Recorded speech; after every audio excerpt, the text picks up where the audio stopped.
ખેડા તાલુકા પંચાયતની ચૂંટણીને લઈ ભાજપનું ખાતું ખુલ્યું હોવાની વિગતો છે। પરસાતજ બેઠક પરથી ભાજપ ઉમેદવાર બિનહરીફ પરસાતજ બેઠક પર ભાજપના રાયસંગ ગોહિલ બિનહરીફ જાહેર થયા।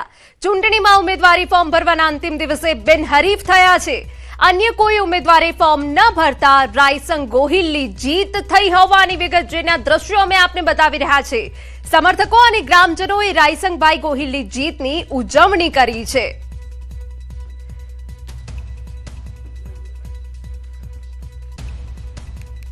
तो आज विगतो पड़ी रही है कि ज्यां आजनो आखो दिवस राजकीय गतिविधि वाळो रह्यो हतो। उम्मीदवारोनो जमावड़ो थयो हतो कलेक्टर कचेरी खाते फॉर्म भरवा माटे, त्यारे भाजपનું ખાતું ખુલ્યું છે। પરસાતજ બેઠક પરથી ભાજપ ઉમેદવાર બિનહરીફ જાહેર થયા। પરસાતજ બેઠક પર ભાજપના રાયસંગ ગોહિલ બિનહરીફ જાહેર થયા હોવાની વિગત છે। ચૂંટણીમાં ઉમેદવારી ફોર્મ ભરવાના અંતિમ દિવસે બિનહરીફ થયા। આપને જણાવી દઈએ કે ઉમેદવારી ફોર્મ ભરવાનો આજે અંતિમ દિવસ હતો। अन्य कोई उम्मीदवारे आ बैठक पर फॉर्म न भरता रायसंग गोहिलनी जीत थई छे के जेओ बीजेपी ना उम्मीदवार छे। समर्थको अने ग्रामजनोए जीतनी उजवणी करी छे। तो आ तरफ कच्छमां भाजपना 2 उम्मीदवार बिनहरीफ जाहेर थया। नखत्राणा नगरपालिका वोर्ड 4 અને 5 માં એક ઉમેદવાર બિનહરીફ થયા છે। वोर्ड 4 मनन कल्पेश लुहार અને वोर्ड 5 માં मधुबेन सुथार बिनहरीफ जाहिर थया। छेल्ली घड़ी सुधी बक्षीपंच अनामत सीट पर अन्य कोई फॉर्म नहीं भराया। नखत्राणा नगरपालिकानी पहली वखत योजाई रही छे चूंटणी।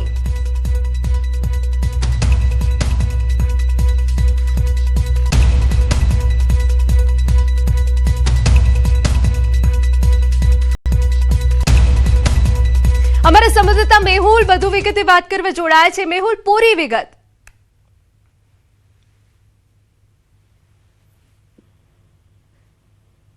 हमारा संवाददाता मेहुल વધુ વિગતે વાત કરવા જોડાઈ ગયા છે। મેહુલ, શું વિગત છે આપની પાસે? આજે ચોક્કસથી વાત કરવામાં આવે તો કચ્છમાં સ્થાનિક સ્વરાજ્યની ચૂંટણી પહેલા જ ભાજપે છે તે ખાતું ખોલ્યું છે।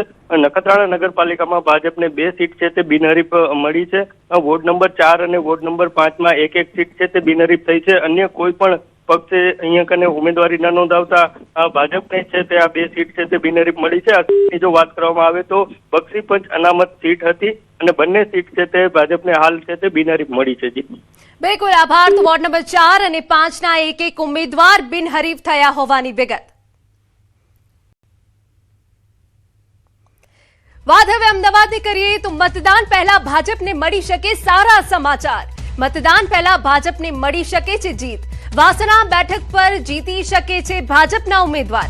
વાસણા બેઠક પર ભાજપના ભગવતીબેન ભરવાડ જીતી શકે છે। કોંગ્રેસ પક્ષમાંથી ફોર્મ જ ન ભરાતા બેઠક બિનહરીફ થઈ શકે છે। ओबीसी बैठक अनामत होवाथी कांग्रेस के अन्य पक्षे हजू सुधी दावेदारी नहीं नोंधावी। चूंटणी फॉर्म भरवानो आजे अंतिम दिवस हतो। छेल्ली घड़ीए कांग्रेस उम्मीदवार ओबीसी अनामतनुं फॉर्म जमा न करी शक्या। हजू सत्तावार जाहेरात बाकी। शहेरमांथी खोली शके पहला बैठक जीतनुं खातुं। अमरा संवाददाता प्रणव વધુ વિગતે વાત કરવા જોડાયા છે। प्रणव, શું વિગત? ચોક્કસ અમદાવાદ નગરપાલિકાની ચૂંટણીની અંદર પહેલી બેઠક ભારતીય જનતા પાર્ટી પોતાનું કમળ અહીં ખીલવી શકે છે તે બેઠક હશે વાસણા બેઠક। વાસણા બેઠક ઉપરથી ભારતીય જનતા પાર્ટીના જે ઉમેદવાર છે મહિલા ઉમેદવાર એ પણ ઓબીસી અનામત બેઠકના જે ઉમેદવાર છે ભગવતીબહેન ભરવાડ, તેઓ બિનહરીફ ચૂંટાઈ શકે છે। આજે ફોર્મ ભરવાનો છેલ્લો દિવસ હતો। કોંગ્રેસ પાર્ટી તરફથી ફોર્મ ભરવા માટે મહિલા પહોંચ્યા હતા, પરંતુ તેઓને મેન્ડેટ પણ નહોતું મળ્યું અને સાથે જ તેઓએ પોતાનું ઓબીસી અનામતનું ફોર્મ છે જમા નથી કરી શક્યા। તેના કારણે તે પોતાનું ફોર્મ તેઓએ નહોતું ભર્યું। એ જ રીતે અન્ય પક્ષના જે પણ જે ઉમેદવારો હતા તેઓએ ઓબીસી અનામતની જે બેઠક હતી જેની અંદર મહિલા રિઝર્વેશન છે તેમાં પણ પોતે દાવેદારી નથી કરી।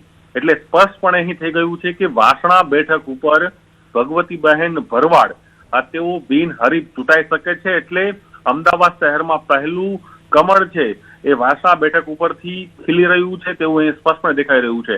હાલ સત્તાવાર રીતે કોઈ માહિતી નથી મળી રહી, પરંતુ જે સમીકરણો બની રહ્યા છે અને સાથે જ એ કહેવામાં આવ્યું છે કે ફોર્મ ચકાસણી પણ થશે, ત્યારબાદ એ આખરી ફાઇનલ થઈ જશે। પરંતુ હાલ ચોક્કસ એ કહી શકાય કે અમદાવાદ શહેરની અંદર ભારતીય જનતા પાર્ટીએ પોતાનું પહેલું કમળ વાસણા બેઠક ઉપરથી ખીલવીને જીત છે તે નિશ્ચિત કરી દીધી છે. બિનહરીફ તરીકે ભગવતીબેન ભરવાડ છે તે અહીં પોતાની જીત છે તે અહીં નોંધાવી શકે છે. જી બિલકુલ, આભાર પ્રણવ તમામ વિગતો બદલ. પોરબંદર સ્થાનિક સ્વરાજ્યની ચૂંટણી અંગે મોટા સમાચાર. પોરબંદર મનપામાં ચૂંટણી પહેલા જ ભાજપની જીત. પોરબંદર મનપાના વોર્ડ નંબર 12ની પેનલ બિનહરીફ જાહેર થઈ હોવાની વિગત. તો પોરબંદર સ્થાનિક સ્વરાજ્યની ચૂંટણી અંગે મોટા સમાચાર અમે આપને આપી દઈએ. પોરબંદરમાં ચૂંટણી પહેલા જ ભાજપે જીત મેળવી. પોરબંદર તાલુકા પંચાયતની 3 બેઠકો બિનહરીફ થઈ. રોજીવાડા 1, રાતિયા અને ગોસા તાલુકા પંચાયત સીટ બિનહરીફ થઈ હોવાની વિગત. અમારા સંવાદદાતા પ્રતીશ વધુ વિગતે વાત કરવા જોડાય છે. પ્રતીશ, ઓવરઓલ અપડેટ શું છે આપની પાસે? જી, આપને જણાવી દઉં કે જે રીતે આજે ચૂંટણીની જે ઉમેદવારી ફોર્મ ભરવાનો જે દિવસ હતો, છેલ્લો દિવસ, ત્યારે જે વોર્ડ નંબર 12 છે તેમાં ભાજપ તરફથી જે 4 ઉમેદવારો જે છે તેઓએ ફોર્મ ભર્યા હતા. પરંતુ મહત્વની વાત એ છે કે અન્ય કોઈ રાજકીય પક્ષ, કોંગ્રેસ કે આપ સહિત કે અપક્ષ સહિત કોઈ પણ વ્યક્તિના ફોર્મ છે તે ફોર્મ ભરાયા નથી. એટલે જયારે ચકાસણી થઈ જાય અને જે વિગતો સામે આવે ત્યારે હાલ તો કહી શકાય કે શક્યતા એવી છે કે 4 જ ફોર્મ ભરાયા હોવાથી આ જે પેનલ છે ભાજપની તે જીતે તેવી પૂરી શક્યતા છે તે જણાઈ રહી છે. જી બિલકુલ, આભાર તમામ વિગતો બદલ. તો પોરબંદરથી જ અહેવાલ. ભાજપ બિનહરીફ થવાની શક્યતા. વોર્ડ 12માં ભાજપ સિવાય અન્ય કોઈ ઉમેદવાર નહીં. ભાજપની પેનલ સિવાય અન્ય કોઈ અપક્ષની દાવેદારી નથી. મનપા ચૂંટણી અગાઉ જ ભાજપની જીત નક્કી હોવાની વિગતો. સમાચારમાં આગળ વધી. સ્થાનિક સ્વરાજ્યની ચૂંટણી પહેલા ભાજપનું ખાતું ખુલી ગયું. નવસારી જિલ્લાની કેટલીક બેઠકો બિનહરીફ જાહેર થઈ. દેવસર જિલ્લા પંચાયત અને બિગરી જિલ્લા પંચાયતની સીટ બિનહરીફ જાહેર થઈ. ચીખલીની ગેજ જિલ્લા પંચાયત અને તાલુકા પંચાયત બિનહરીફ થઈ છે. સમરોલી તાલુકા પંચાયત બેઠક પર ભાજપનું ખાતું ખુલ્યું. ગણદેવી તાલુકા પંચાયતની 4 તાલુકા પંચાયત બેઠકો પણ બિનહરીફ. સ્થાનિક સ્વરાજ્યની ચૂંટણી દરમિયાન નવસારી જિલ્લામાં ભાજપનો દબદબો. નવસારી મનપામાં પણ ભાજપ 1 બેઠક પર બિનહરીફ. ચૂંટણી પહેલા જિલ્લા પંચાયતની 3 બેઠકો પર બિનહરીફ જીત. દેવસર બેઠક પરથી રેખાબેન અને ભીખુભાઈ પટેલ વિજેતા. ગેજ બેઠક પરથી નવસારી જિલ્લા પંચાયત પૂર્વ પ્રમુખ અમિતાબેન પટેલ બિનહરીફ જાહેર થયા. ગણદેવી તાલુકા પંચાયતની 4 બેઠકો પણ ભાજપના ખાતામાં ગઈ. હવે નવસારી મનપાની 1 બેઠક પર મહિલા ઉમેદવાર બિનહરીફ. અમારા સંવાદદાતા ભાવિન વધુ વિગતે વાત કરવા જોડાઈ ગયા છે. ભાવિન, નવસારીમાંથી બીજેપી માટે સારા સમાચાર, શું વિગત? ચોક્કસ હિના, જે નવસારી જિલ્લાની વાત કરીએ તો સ્થાનિક સ્વરાજ્યની ચૂંટણી લઈને નવસારી મહાનગરપાલિકા, ગણદેવી નગરપાલિકા, એક નવસારી જિલ્લા પંચાયત તેમજ 6 જેટલી તાલુકા પંચાયતનું ઇલેક્શન છે. અને તેમાં જ ભાજપના જે ઉમેદવારો છે એમને આજે અંતિમ દિવસે ફોર્મ ભર્યા હતા અને સાથે જ શ્રી ગણેશ થઈ ચુક્યા છે. એટલે કે ભાજપના ખાતામાં બેઠકો આવવાની શરૂઆત થઈ ચૂકી છે. ભાજપે કહી શકાય કે કોંગ્રેસ અને આપના સુપડા સાફ કર્યા એમ નવસારી જિલ્લા પંચાયતની 3 બેઠકો પર બિનહરીફ છે, જેમાં દેવસર બેઠક છે, ડિગ્રી બેઠક છે. આ જ રીતના ગણદેવી તાલુકા પંચાયતની પણ 4 બેઠકો ભાજપના ખાતામાં આવી ચૂકી છે. અને સૌથી મોટી વાત જે છે કે પ્રથમવાર મહાનગરપાલિકાની ચૂંટણી યોજાઈ રહી છે નવસારીની, અને તેમાં પણ એક જે બેઠક છે એમાં મહિલા ઉમેદવારની બિનહરીફ જે છે એ સામે આવ્યા છે. એટલે કે ભાજપના ખાતાઓમાં કુલ જે બેઠકો છે એ આવવાની શરૂઆત થઈ ચૂકી છે, જેને લઈને ભાજપમાં ખુશીનો માહોલ છે અને કાર્યકર્તાઓમાં ખાસ ઉત્સાહનો માહોલ હાલ હિના દેખાઈ રહ્યો છે. બિલકુલ, આભાર તમામ વિગતો બદલ. સમાચારમાં વાત હવે પંચમહાલની કરીએ. મતદાન પહેલા જ તાલુકા પંચાયતમાં ભાજપનું ખાતું ખુલ્યું. કાલોલી ચલાલી બેઠક પર ભાજપ ઉમેદવારની જીત થઈ છે. ચલાલી બેઠકના ઉમેદવાર મીનાક્ષીબેન ચૌહાણ બિનહરીફ.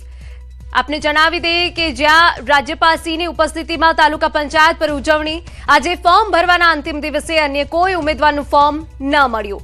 કોંગ્રેસ કે અપક્ષના ઉમેદવારે ચલાલી બેઠક પર નથી કરી ઉમેદવારી. મતદાન અગાઉ પંચમહાલથી ભાજપના ખાતામાં 1 બેઠક નક્કી.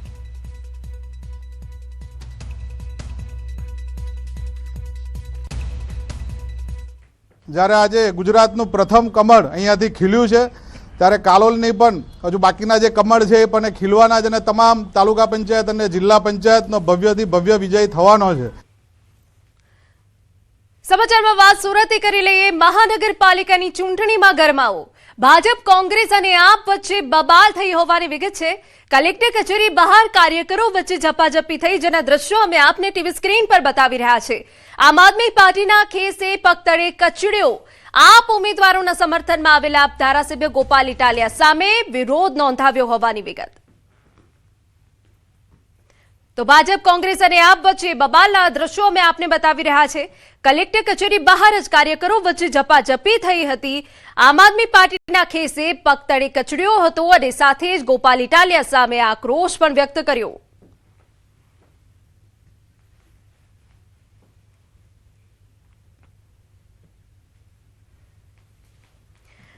તો કલેક્ટર કચેરી બહાર કાર્યકરો વચ્ચે ઝપાઝપીના દ્રશ્યો સામે આવ્યા હતા. સુરતમાંથી આમ આદમી પાર્ટીના ખેસે પગતળે પણ કચડવામાં આવ્યો. મહાનગરપાલિકાની ચૂંટણીમાં એકાએક ગરમાવો જોવા મળ્યો. સમાચારમાં આગળ વધીએ. સમાચાર ડાંગમાંથી સુબીર બેઠક પર જામશે ખરાખરીનો જંગ. કોંગ્રેસમાંથી સાસુ તો ભાજપમાંથી વહુ સામસામે. સાસુ જૈનુબેન બાગોલ કોંગ્રેસમાં ઉમેદવારી નોંધાવી. વહુ પ્રિયંકા કુંવરે ભાજપમાં ફોર્મ ભર્યું. એક જ ઘરના બે સભ્યો વચ્ચે રસ્સાકસીનો જંગ સુબીર બેઠક પર જોવા મળશે. તો એક જ ઘરના બે સભ્યો વચ્ચે રસ્સાકસીનું જંગ જરૂરથી જોવા મળશે. એક તરફ સાસુ તો બીજી તરફ વહુ છે. આપને દ્રશ્યો પર બતાવી રહ્યા છે. જ્યાં કોંગ્રેસમાંથી સાસુએ ઉમેદવારી કરી છે તો ભાજપમાંથી વહુએ કરી છે. સ્થાનિક સ્વરાજની ચૂંટણીનું બ્યુગલ વાગ્યું છે. ઉમેદવારી ભરવાનો આજે અંતિમ દિવસ. ડાંગ જિલ્લાની વાત કરીએ. ડાંગ જિલ્લો હર હંમેશ દરેક ચૂંટણીની અંદર રસપ્રદ સાબિત થવા પામ્યો છે. ખાસ કરીને વાત કરવામાં આવે તો ડાંગ જિલ્લા પંચાયતની બેઠક નંબર 16 સુબીરના નામથી ઓળખાય છે. જે જિલ્લા પંચાયત બેઠક અંતર્ગત 15 પાડાના સાસુ અને વહુ આમને સામને ઉમેદવારી પત્ર ભર્યું છે. ખાસ કરીને વાત કરવામાં આવે તો જે સાસુ છે જૈનુબેન બાગુલ, એ સાસુ છે જેઓએ કોંગ્રેસમાંથી ઉમેદવારી પત્ર ભર્યું છે, તો એની સામે જે પ્રિયંકા કુંવર જે એમના દીકરાની વહુ છે, એમણે ભાજપની અંદરથી ઉમેદવારી કરી છે. એક જ છત નીચે રહેતા બંને એક જ પરિવારના લોકો આમને સામને મેદાને છે. હવે જોવું રહ્યું કે વિજેતા સાસુ થાય છે કે વહુ. કેતન પટેલ, ન્યૂઝ 18 ગુજરાતી, ડાંગ. અમરેલી નગરપાલિકાની ચૂંટણીમાં દેરાણી જેઠાણી વચ્ચે જંગ છે. વોર્ડ નંબર 9માં જામશે રસપ્રદ ચૂંટણી જંગ. જેઠાણી ભાજપના તો સામે દેરાણી કોંગ્રેસના ઉમેદવાર. જેઠાણી રેણુકાબેન સોલંકી છે ભાજપના ઉમેદવાર. દેરાણી કાજલબેન સોલંકી છે કોંગ્રેસના ઉમેદવાર. એક જ વોર્ડમાં દેરાણી જેઠાણીનું સામસામે ચૂંટણી જંગ. બંને ઉમેદવારોએ આજે વિધિવત ઉમેદવારી પત્ર ભર્યા. બંને ઉમેદવારો વિજેતા બનવા લગાવી રહ્યા છે એડી ચોટીનું જોર.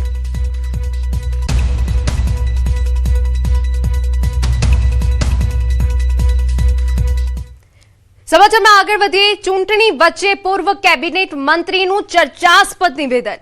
જવાહર ચાવડાએ બેરોજગાર યુવાનોને મતદાન અંગે આપી સલાહ. બેરોજગાર યુવાન મત માંગતા ઉમેદવારોને પૂછે પ્રશ્ન, પક્ષનો સાથ આપશે કે બેરોજગાર લોકોનો? જે આપણા પ્રશ્નોને વાચા આપે એને જ મત આપો. બેરોજગારીના પ્રશ્નને કેન્દ્રમાં રાખી મતદાન કરવા સલાહ. જવાહર ચાવડાના નિવેદનથી રાજકારણમાં ગરમાવો. તો પોતાની રજૂઆતો કરશે, પણ આપણી સમસ્યા, આપણી જરૂરિયાત, બેરોજગારીનો પ્રશ્ન કોણ દૂર કરશે તે નક્કી કરવાનું છે. તો જ્યારે કોઈ ઉમેદવાર તમારી પાસે મત માંગવા આવે ત્યારે તમે કહેજો કે અમારો પ્રશ્ન અમે જ્યારે અમારી વાત બેરોજગારીની વાત આવે ત્યારે ભાઈ તમે અમારા ભેગા રહેશો, તમે તમારી જાત ભેગા રહેશો, પોતાની વાતો પોતાની રજૂઆતો કરશે. સમાચારમાં વાત સુરતની કરીએ તો વોર્ડ નંબર 21માં છેલ્લી ઘડીએ ઉમેદવાર બદલાયા. દીપિકા દૂતની જગ્યાએ સુમન ગર્ગને ટિકિટ અપાઈ હોવાની વિગત. ભાજપે અંતિમ ક્ષણે ઉમેદવાર બદલવાનો નિર્ણય લીધો. વરિષ્ઠ કાર્યકર્તા વિમલ ગર્ગના પત્નીને મળ્યો મોકો. જાતિગત સમીકરણોને ધ્યાનમાં રાખી ફેરફાર કરાયો. સોની ફળિયા, નાનપુરા, અટવા અને પીપલોદ વિસ્તાર આવરી લેવાયો હોવાની વિગત છે. ચૂંટણી પૂર્વે ભાજપના નિર્ણયથી રાજકીય ચર્ચાઓ તેજ.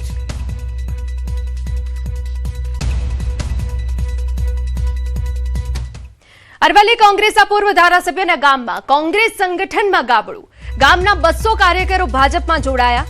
ધનસુરાના કોંગ્રેસના ગઢ ગુજેરી ગામમાં ગાબડું પડ્યું. પૂર્વ ધારાસભ્ય રાજેન્દ્રસિંહ ઠાકોરનું છે ગામ. શીકા તાલુકા પંચાયત બેઠક પર ગુજેરી ગામના ઉમેદવારને ભાજપે ટિકિટ આપી છે. પ્રથમ વખત આપેલી ટિકિટ બાદ ગામમાં મોટા પાયે પક્ષ પલટો.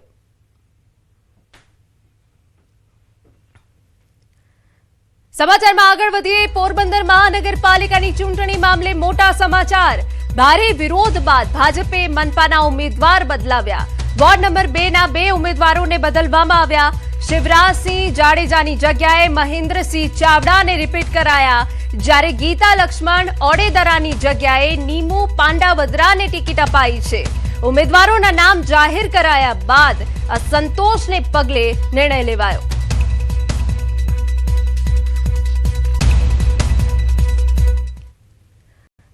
તો સમાચાર અરવલ્લીમાંથી કે જ્યાં ચૂંટણી પહેલા ભાજપને મોટો ફટકો.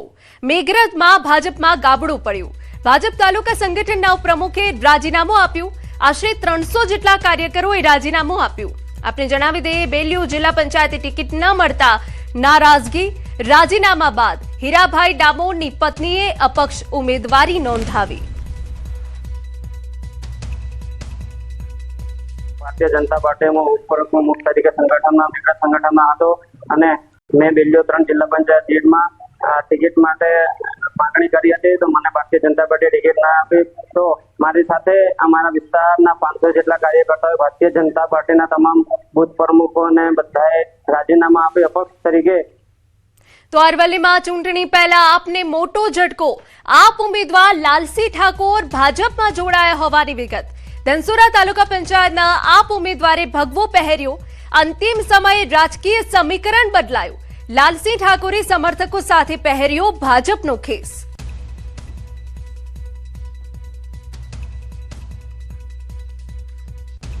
સમાચાર વડોદરામાંથી. સાવલીમાં ઉમેદવારી પત્રો ભરવા આવેલા 2 જૂથો સામસામે. તાલુકા પંચાયત પ્રાંગણમાં 2 જૂથો વચ્ચે મારામારી થઈ. 2 જૂથો વચ્ચે છૂટા હાથની મારામારીના દ્રશ્યો સર્જાયા. સાવલી પોલીસે મધ્યસ્થતા કરી મામલો ઠાળી પાડ્યો. સ્થાનિક સ્વરાજ્યની ચૂંટણીના ફોર્મ ભરાવાના દિવસે જ બવાલ થઈ.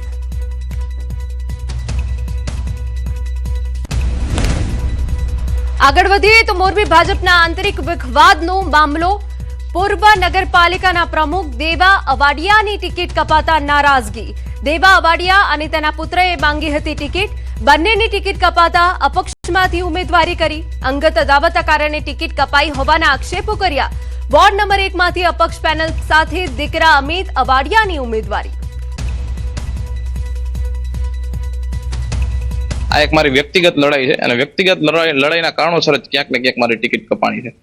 કોઈ પક્ષ પાર્ટીથી મને કશો વાંધો જ નથી. મને એક વ્યક્તિથી વાંધો છે, એમને મારાથી વાંધો છે, જેના કારણોસર મારી ટિકિટ કાપવામાં આવી છે. એના માટેની જે યોગ્ય પરિણામ છે આપવા માટે આપણે પક્ષ. સમાચાર ભરૂચમાંથી. નેત્રંગ તાલુકામાં ભાજપને મોટો રાજકીય ઝટકો લાગ્યો છે. જિલ્લા પંચાયતના માજી સદસ્ય વર્ષાબેન દેશમુખે ભાજપને અલવિદા કહી કોંગ્રેસનો હાથ પકડી લીધો છે. મળતી માહિતી મુજબ વર્ષાબેન દેશમુખ પોતાના અંદાજે 400 થી 500 સમર્થકો સાથે કોંગ્રેસ પાર્ટીમાં સત્તાવાર રીતે જોડાયા. તેમના નિર્ણયના કારણે નેત્રંગ વિસ્તારમાં રાજકીય ગરમાવો વધી ગયો. વર્ષાબેન દેશમુખ લાંબા સમયથી ભાજપ સાથે જોડાયેલા રહ્યા હતા અને સ્થાનિક રાજકારણમાં સક્રિય ભૂમિકા ભજવી હતી. પાર્ટી દ્વારા અવગણના થતા પક્ષ પલટાનો નિર્ણય લીધો હોવાનું જણાવ્યું.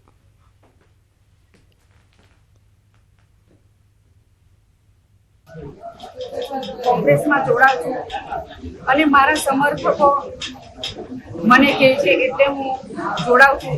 મેં જ્યારે ભારતીય જનતા પાર્ટીમાં ભાજપનો ભગવો લહેરાયો હતો, આજે એ પાર્ટીએ મારી કદર કરી નથી એટલે મને ખૂબ દુઃખ થાય છે. એટલે હું આ ભારતીય જનતા પાર્ટી છોડીને કોંગ્રેસમાં જોડાઉં છું.